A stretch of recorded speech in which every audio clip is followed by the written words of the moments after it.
नमस्कार. ऋतुगंध साहित्य समूहाच्या वर्धापन दिनानिमित्त सर्वांना खूप खूप शुभेच्छा. मी सौ सानिका दिनेश कदम, परळ मुंबई येथून मी माझी स्वरचित बालानंद या वृत्तातील पाऊस ही कविता सादर करत आहे आणि पुढील व्हिडिओसाठी मी माझी मैत्रीण सौ हेमलता विस्पुते हिला आमंत्रित करत आहे. पाऊस. भरून येता नबकाळे मणी दाटल्या आठवणी, भरून येता नबकाळे मणी दाटल्या आठवणी, चिंबसरींनी भिजलेली माळावरची भेट जुनी.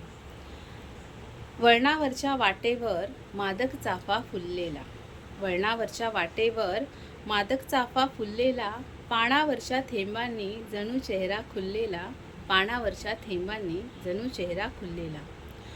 हवी हवीशी हलकीशी पावसातली सरवली, हवी हवीशी हलकीशी पावसातली सरवली, आठवणींनी दरवळली काळ जातली बग खोली, आठवणींनी दरवळली काळ जातली बग खोली. झोपाळ्यावर मनातला विषयच होता ठरलेला, झोपाळ्यावर मनातला विषयच होता ठरलेला, पावसातल्या दिवसांचा पापण्यात क्षण मिटलेला, पावसातल्या दिवसांचा पापण्यात क्षण मिटलेला. धन्यवाद.